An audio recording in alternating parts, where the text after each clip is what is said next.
How to change default PDF viewer in Android. Hello everyone, this is Sabrina here to help you today. So without any further ado, let's get right into the video.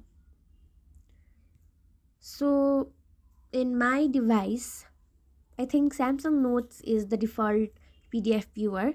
So in order to remove that, simply go to settings, then go to apps, go to Samsung Notes or whatever your default PDF viewer is, go to that app,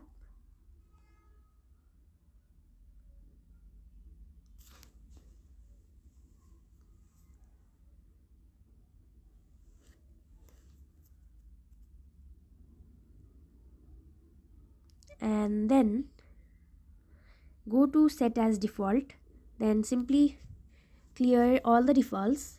After that, when you open a new PDF, now it will ask you for a new PDF viewer and ask you to choose which one you want. So that's it.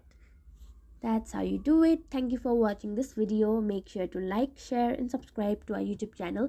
If you got any questions, comment them down and I'll catch you in the next one.